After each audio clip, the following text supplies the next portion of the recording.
They have jet black skin, darker than almost any population on Earth, and they have blonde hair, bright golden blonde, the color you see on Scandinavian children playing in Nordic snow. They live on remote islands in the Pacific Ocean, thousands of miles from Europe, in a place where no significant European settlement ever occurred. And when scientists first saw photographs of these people in the 20th century, they couldn't believe what they were looking at. This shouldn't exist. According to everything we thought we knew about human genetics, dark skin and naturally blonde hair don't go together. One gene shouldn't allow it. The biology doesn't make sense. Yet here they are, the people of the Solomon Islands, carrying a trait that defies our assumptions about race, evolution, and what a human being is supposed to look like. This is the Melanesian paradox, and for over 400 years, scientists got the explanation completely wrong. They assumed European ancestry. They invented stories about shipwrecked sailors and colonial mixing. They refused to believe that blonde hair could evolve independently in a population with the darkest skin on the planet. But in 2012, everything changed. A team of geneticists discovered the truth, and it rewrote our understanding of human diversity. This is the story of how one mutation, one single change in one gene, created a phenotype that shouldn't exist. And why that discovery means we've been thinking about race wrong all along? When Spanish explorer Álvaro de Mendaña reached the Solomon Islands in 1568, he and his crew were stunned by what they saw. The islanders had skin as dark as any people they'd encountered in their travels, darker than Africans, darker than anyone in the known world. But many of them, especially the children, had blonde hair, not light brown, not sun-bleached, blonde, true golden blonde. Mendaña's chroniclers documented this in their journals, noting the strangeness of it, struggling to explain what they were seeing, and for the next 400 years the explanation that stuck was the one that made the most sense to European minds. This must be the result of European ancestry. Somewhere in the past, Europeans must have come to these islands, mixed with the local population, and left behind their genes. Shipwrecked sailors, Portuguese explorers, Dutch traders. Someone at some point must have brought blonde hair to Melanesia. This became the dominant hypothesis, repeated in anthropology textbooks, colonial reports, and travel writings. It was assumed to be true because the alternative seemed impossible. Blonde hair is a European trait. Dark skin is an African or Melanesian trait. They don't go together unless someone mixed them, but there were problems with this theory. Big problems. First, there was no historical evidence of significant European presence in the Solomon Islands before the 19th century. The Spanish visited briefly in the 1560s and didn't return for over 200 years. No settlements, no colonies, no records of large-scale contact. Second, the distribution of blonde hair didn't match a European admixture pattern. If European genes were responsible, you'd expect to see blonde hair in populations that had the most contact with Europeans, in coastal trading centers, in areas where ships landed. But that's not what you see. Blonde hair appears in the most isolated inland villages, in populations that had no contact with outsiders until the 20th century. It's random, scattered, appearing in some islands and not others, in some families but not their neighbors. And third, the inheritance pattern was wrong. If blonde hair came from European admixture, you'd expect to see other European traits, lighter skin, different facial features, European haplogroups in the DNA. But you don't. The Solomon Islanders with blonde hair have the same dark skin, the same facial structure, the same genetic markers as their dark-haired relatives. They're not mixed. They're fully Melanesian. So if it's not European ancestry, what is it? Some researchers suggested environmental factors, the sun, the salt water, the high fish diet rich in protein and omega-3 fatty acids. Maybe these environmental pressures were bleaching the hair, lightening it over time through chemical exposure. The islanders themselves often explained it this way. Spend enough time in the ocean, eat enough fish, and your hair turns blonde. It made intuitive sense, except it didn't explain the babies. Blonde Solomon Islander children are born with blonde hair, not dark hair that lightens over time, blonde from birth. And it doesn't explain the family patterns. Blonde hair runs in families, skipping generations, appearing in children whose parents both have dark hair. This is a genetic pattern, not an environmental one. The environmental hypothesis was dead on arrival. But without DNA evidence, scientists couldn't prove what was really happening. In 2010, a team of geneticists from Stanford University, led by Dr. Aimir Kinney and Dr. Carlos Bustamante, decided to find out. They traveled to the Solomon Islands to conduct one of the most challenging genetic studies ever attempted in such a remote location. The Solomon Islands are not easy to reach. Scattered across hundreds of miles of ocean, many islands have no electricity, no paved roads, no infrastructure. People live in villages accessible only by boat or on foot. Over 70 different languages are spoken across the islands, most of them unrelated to each other, reflecting thousands of years of isolation. Communication required local chiefs, translators, and trust building that took months. The researchers couldn't just show up and start collecting samples. They had to explain what they were doing, why it mattered, and get permission from communities that had every reason to be suspicious of outsiders. But the islanders were curious too. They wanted to know why they looked the way they did, why some families had blonde children and others didn't, why outsiders always assumed they were mixed when they knew they weren't. So they agreed to participate. The study required precision. The researchers used melanin meters to objectively measure skin color, removing subjective bias. They photographed hair samples under controlled lighting. They collected saliva samples, not blood, which was less invasive and more acceptable to participants. And they focused on extremes. They recruited individuals with the blondest hair and compared them to individuals with the darkest hair, all from the same population. This extreme phenotype approach maximizes the chance of finding genetic signals. If there's a gene responsible, comparing the most different individuals will make it stand out. They collected samples from over 1,200 individuals across multiple islands, and then they sequenced their genomes. What they found was not what they expected. When you run a genome-wide association study, you're looking for genetic variants that correlate with a trait. Usually, complex traits like hair color are influenced by dozens of genes, each contributing a small effect.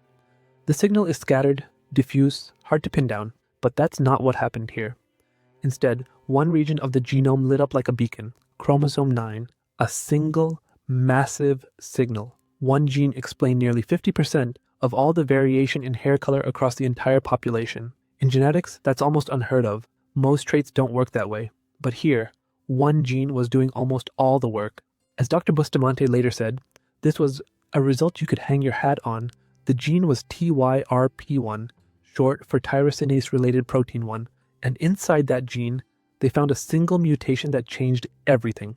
TYRP1 is involved in melanin production, the pigment that gives color to hair, skin, and eyes. Specifically, it helps stabilize eumelanin, the dark brown-black pigment. Think of TYRP1 as a quality control protein. It makes sure that melanin is produced correctly and doesn't break down prematurely. When TYRP1 works properly, hair is dark. When it's disrupted, pigment production fails and hair becomes lighter. The mutation the researchers found is called R93C.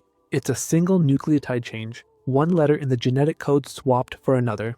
That tiny change causes one amino acid in the TYRP1 protein to be replaced. Arginine, a positively charged amino acid, is swapped out for cysteine, which has a sulfur atom and forms different chemical bonds. This swap destabilizes the protein. It misfolds. It can't do its job.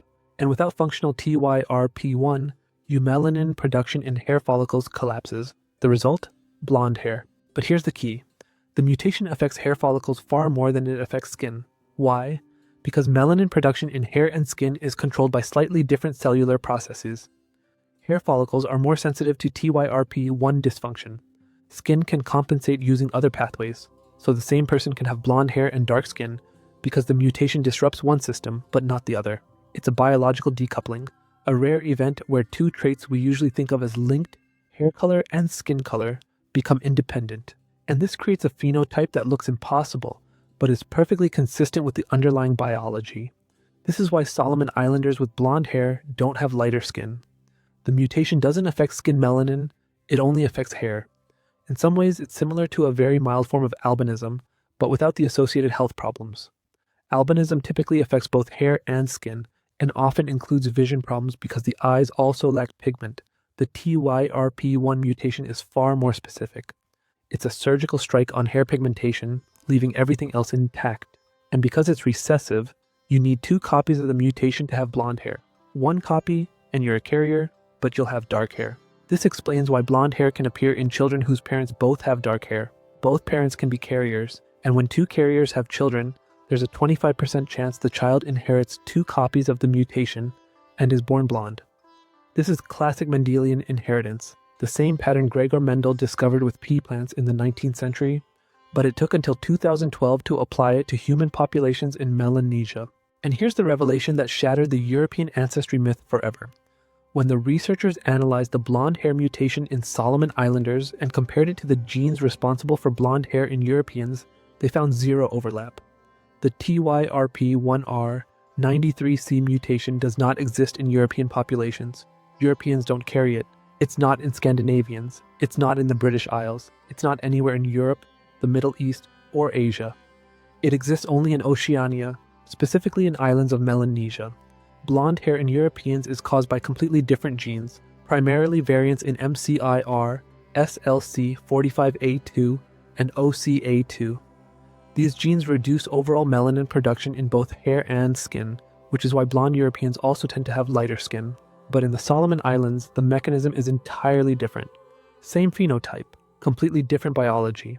This is convergent evolution, where two populations independently evolve the same trait through different genetic pathways. Blonde hair evolved at least twice in human history, once in Europe, tens of thousands of years ago, and once in Melanesia, independently. The researchers estimated that the TYRP1R93C mutation arose between 5,000 and 10,000 years ago, long after Melanesians had been isolated from other human populations. It's a homegrown mutation, unique to this region, maintained by the population dynamics of island life. And it's common. Nearly 40% of Solomon Islanders are carriers of the mutation.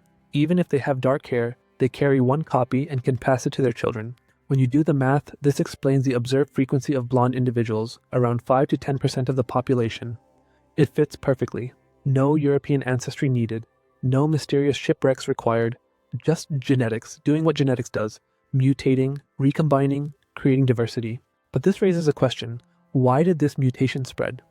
Usually, when a trait becomes common in a population, it's because it provides some advantage. Sexual selection, where people prefer mates with a certain trait, or natural selection, where the trait improves survival. Blonde hair in Europeans, for instance, may have spread because lighter pigmentation in northern latitudes helps with vitamin D synthesis in low sunlight environments. Or because it was sexually selected, people found it attractive and preferentially mated with blonde individuals. But in the Solomon Islands, there's no evidence of either. Blonde-haired individuals don't have higher reproductive success. They're not considered more attractive. There's no cultural preference for blondism. And there's certainly no survival advantage. If anything, lighter hair might be a disadvantage in a tropical environment with intense UV radiation, though the effect is probably minimal, since the scalp is usually covered or shaded. So why did it spread? The answer is less dramatic, but more important for understanding evolution. Genetic drift and founder effects. When populations are small and isolated, random chance plays a huge role in which genes become common. If a mutation appears in a population of a few hundred people, and those people happen to have more children, the mutation spreads not because it's beneficial, but because it's lucky. This is the founder effect, where the genetic makeup of a new population is determined by the random individuals who founded it. The Solomon Islands were settled by successive waves of migration from the Bismarck Archipelago and other parts of Melanesia over thousands of years. Each island was populated by small groups, sometimes just a few canoes of people. If one of those canoes carried individuals with the TYRP1 mutation, and they had children, the mutation could become common on that island purely by chance. And this is exactly what we see. Some islands have high frequencies of blonde hair. Neighboring islands have almost none. The distribution is patchy, random, following the path of ancient canoe migrations, rather than any environmental or selective gradient. This is evolution without purpose. Evolution that doesn't optimize or improve. Evolution that just happens because populations are finite and chance matters. It's a reminder that not every trait exists for a reason. Sometimes traits spread because they were there at the right time, in the right people, and nothing stopped them. Blonde hair in the Solomon Islands doesn't exist because it's useful. It exists because it could, and that's enough. Now here's where things get interesting, and I want you to think carefully about this because it touches on something we rarely discuss openly. The discovery that Solomon Islanders have blonde hair from a unique, non-European mutation is celebrated in scientific circles as proof that race is a social construct, that human diversity is far deeper than the superficial categories we invented. And that's true. But let's ask a harder question. If this mutation had been discovered in a European population, would we celebrate it the same way? Or would we see it differently? Think about it. When we find a trait in a non-European population that resembles a European trait, we frame it as evidence of independent evolution, of the richness of human diversity. But when we find traits in European populations, we rarely frame them as unique evolutionary events. We often assume they're the default, the norm from which others diverged. The TYRP1 mutation proves that blonde hair is not a European invention. Europeans don't own it. It evolved separately through a completely different mechanism in people who look nothing like Europeans. And yet, for 400 years, scientists assumed that any blonde person must have European ancestry. Why? Because we've spent centuries constructing race around European features as the standard. Blonde hair, blue eyes, light skin, these became markers of Europeanness, and anything that didn't fit was explained away as mixture or anomaly. The Solomon Islands discovery forces us to confront that bias. But here's my question for you, and I genuinely want to know what you think. If blonde hair can evolve independently in two completely different populations, what does that say about the other traits we use to categorize race? What if skin color, eye shape, hair texture, what if all of these evolved multiple times, independently, in different populations? Would that mean race is even less biological than we thought? Or would it mean human populations are more similar in their evolutionary potential than we assumed? Leave your answer in the comments because this is the kind of question that doesn't have an easy answer, and I'm curious where you stand. What the Solomon Islands teaches us is profound. It shows that the same physical appearance can arise from completely different genetic causes. A European with blonde hair and a Solomon Islander with blonde hair look similar, but biologically, they're different. Their hair is blonde for different reasons, controlled by different genes, produced by different cellular mechanisms. If you didn't sequence their DNA, you'd never know. And this reveals something fundamental about race. Race is a visual category. It's based on what we see: skin color, hair texture, facial features. But what we see is not the same as what we are. Two people can look similar and be genetically distant.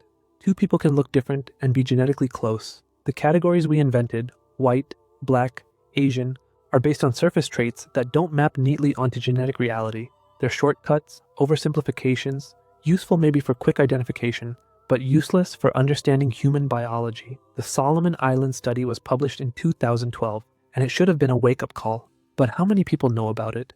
How many biology textbooks mention that blonde hair evolved twice? How many conversations about race include the fact that one of the darkest skinned populations on Earth independently evolved one of the traits we most associate with Europeans? Not many. And that's the problem. Science has been Eurocentric for centuries. Most genetic studies were conducted on European populations. Most research funding went to diseases that affect Europeans. Most assumptions about what's normal were based on European data. It's only in the last few decades that researchers have started studying non-European populations at scale. And every time they do, they find something that challenges what we thought we knew. The Solomon Islands is just one example. There are others. Tibetans evolved unique adaptations to high altitude. Bajau sea nomads evolved larger spleens for diving. Inuit populations have genetic adaptations to high-fat diets. Each of these discoveries rewrites part of the human story. And each one was missed for decades because science wasn't looking. So what else are we wrong about?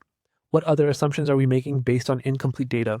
What other traits do we think are unique to one population but actually evolved multiple times? We don't know, because we haven't sequenced enough people. We haven't studied enough populations. We haven't asked the right questions. The Solomon Islands mystery was solved because a team of scientists cared enough to travel to one of the most remote places on Earth and sequence the genomes of people who'd been ignored by mainstream science. How many other mysteries are waiting in other remote populations, in isolated villages, in communities that no one has studied because they're too hard to reach, or because no one thought they mattered? The answer is unsettling. We're still in the early days of understanding human genetic diversity. We've barely scratched the surface, and every time we look closer, we find that humans are stranger, more diverse, and more complicated than the categories we invented to describe them. The Solomon Islands don't just challenge our understanding of blonde hair, they challenge our understanding of humanity. They prove that evolution is not a linear process with a single solution. It's a chaotic, branching, endlessly creative process that finds different answers to the same problems. Blonde hair is one answer to the question of pigmentation, but it's not the only answer. And the fact that it evolved twice, independently, in populations separated by thousands of miles and tens of thousands of years, shows that evolution doesn't follow a script. It improvises, it experiments, it creates the same outcome through different paths, and that means that the traits we see in any population, including our own, are not inevitable. They're contingent. They're the result of chance, environment, and history colliding in ways that could have gone differently. We are not the endpoint of evolution. We're just one version of what humans can be, and the Solomon Islanders with their dark skin and blonde hair are another version, just as valid, just as human, just as remarkable. If you found this story fascinating, share it. Because this is the kind of science that changes how we see ourselves. It's not just about genetics, it's about identity, history, and the stories we tell about who we are. The Solomon Islands teach us that human diversity is deeper than we imagined, that race is a poor proxy for biology, that traits we thought were tied to specific populations can appear anywhere, in anyone, through the endless creativity of evolution. And if one tiny mutation, one change in one gene, can rewrite what we think a human should look like, what else are we still wrong about? What other assumptions are waiting to be overturned? The only way to find out is to keep looking, keep questioning, and keep listening to the people whose stories science ignored for too long. I'll see you in the next video. Thanks for watching.